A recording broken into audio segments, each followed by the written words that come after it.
Terima kasih Anda masih bersama kami dalam Berita Banten. Bagi Anda yang baru saja bergabung, kami hadirkan kembali 3 berita utama hari ini. Jalan rusak, warga pasang spanduk kritikan.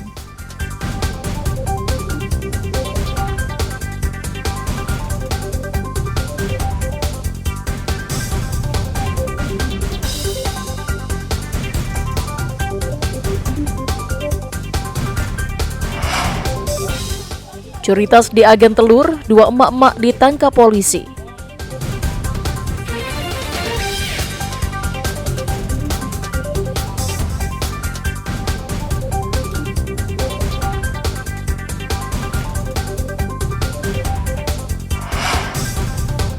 Harga naik, permintaan telur pecah meningkat.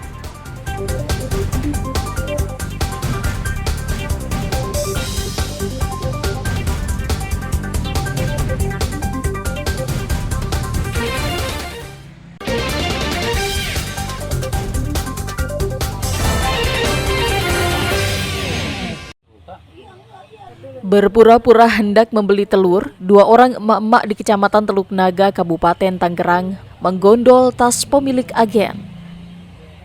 Aksi yang dilakukan 2 emak-emak ini terekam CCTV yang terpasang di sekitar lokasi.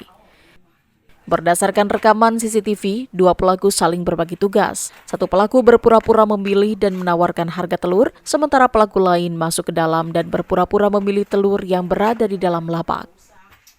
Setelah memastikan kondisi aman dan pemilik sedang sibuk melayani, salah satu pelaku langsung mengambil tas milik korban. Menurut korban, di dalam tas tersebut berisi uang tunai sebesar 50 juta rupiah, perhiasan kalung 25 gram, STNK motor dan mobil raib. Korban yang panik setelah mengetahui tasnya hilang langsung melihat rekaman CCTV. Petugas Polsek Teluk Naga yang mendapat laporan langsung mendatangi tempat kejadian perkara dan memeriksa rekaman CCTV. 4 orang, yang masuk ke dalam 2 orang, yang di luar yang belanja 2 orang, cowok sama cewek. Modusnya ngapain tuh, Bang? Modusnya sih mau beli telur belanja gitu. Iya, jadi yang milih-milih, tidak nanya-nanya telur harganya berapa 1 ikat, gitu. Udah dikasih tahu mesej saya 1 ikatnya 445, dia masuk ke dalam. Dia kata dia memilih-milih, boleh nggak? Ya boleh, masuk kalau saya memilih mas telur gitu kan. Di dalam dia pulah pilih begitu, akhirnya kan dia yang dipilih tas itu. Dari CCTV, kalau lihat langsung saya nggak ngeliat. Begitu kejadian, istri saya ngeliat tas kagak ada, langsung istri saya cek CCTV, bener dia orangnya, langsung saya kejar, itu nggak kejar, namanya udah lewat dari 3 menitan. Isinya apa aja Bang? Isinya duit sih kurang lebih dari 50, emas 25 gram. Kedua pelaku akhirnya bisa ditangkap di 2 lokasi yang berbeda, yakni di Pagedangan dan Lego, Kabupaten Tangerang. Kedua pelaku, yakni Ana dan Nur Afriani, mengaku sudah melakukan pencurian sebanyak 2 kali. Hasil uang kejahatan digunakan untuk kebutuhan sehari-hari. Untuk saat ini pelaku melakukan pencurian dia untuk kebutuhan hidupnya sehari-hari dan sebagian untuk membayar hutang. Keterangan dari pelaku hasil pemeriksaan bahwa mereka melakukan pencurian ini sebanyak 2 kali dengan modus yang sama. Untuk sasarannya rata-rata warung dan toko-toko sembako, di mana peran masing-masing pelaku ini, dia satu mengelabui si pemilik toko untuk mengalihkan perhatian, dan satu pelaku lagi dia melakukan aksinya mengambil barang milik korban. Selain menangkap 2 pelaku, polisi juga menyita uang hasil kejahatan, perhiasan emas, STNK, dan motor yang digunakan saat beraksi. Untuk mempertanggungjawabkan perbuatannya, para pelaku dikenakan pasal 363 tentang pencurian dengan ancaman hukuman 7 tahun penjara. Ariel Maranus dan Taufik Saleh melaporkan dari Kabupaten Tangerang. Meski masih 6 bulan lagi, namun para bakal calon wali kota, bupati, dan gubernur sudah gencar melakukan sosialisasi, salah satunya dengan memasang baliho di pinggir jalan. Namun banyak bakal calon pemimpin daerah ini justru tidak mematuhi aturan dengan memasang baliho secara asal-asalan. Seperti yang terlihat di sejumlah ruas jalan di kota Tangerang. Karena dianggap pelanggar, petugas Satuan Polisi Pamong Praja terpaksa menurunkan satu persatu baliho dan spanduk bakal calon pemimpin daerah, salah satunya di Jalan Veteran Kota Tangerang. Selain baliho dan spanduk, tim ses bakal calon gubernur Banten dan bakal calon wali kota Tangerang juga memasang alat peraga sosialisasi di pohon dengan menggunakan paku. Penertiban yang dilakukan oleh Satpol PP ini mengacu pada Peraturan Daerah Nomor 8 Tahun 2018 tentang ketentraman, ketertiban umum, dan perlindungan masyarakat, serta Peraturan Wali Kota Tangerang terkait perlindungan pohon. Pada hari ini kami dari Satuan Polisi Pamung Praja Kota Tangerang bersama-sama dengan Trantip Kecamatan se-Kota Tangerang melakukan operasi penertiban reklame sebenarnya ya.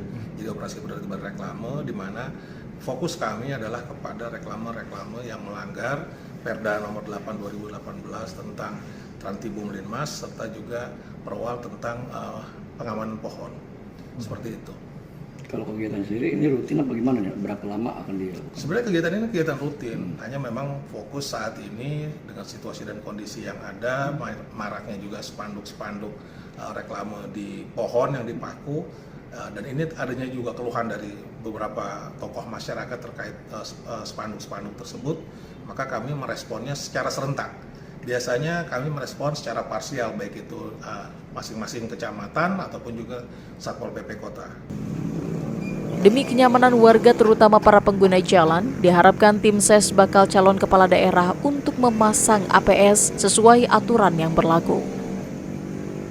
Rencananya penertiban ini akan dilakukan selama 3 hari di seluruh jalan protokol Kota Tangerang.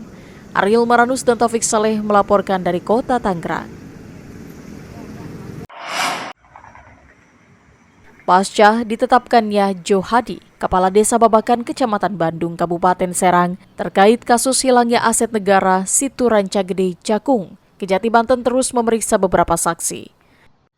Saksi yang diperiksa hingga saat ini mencapai 48 saksi. Johadi merupakan Kepala Desa Babakan yang berperan dalam pembebasan lahan dalam kurun waktu tahun 2012 hingga 2023. Johadi menerima gratifikasi sejumlah Rp735 juta dari seseorang berinisial J yang masih didalami perannya dan dari unsur mana.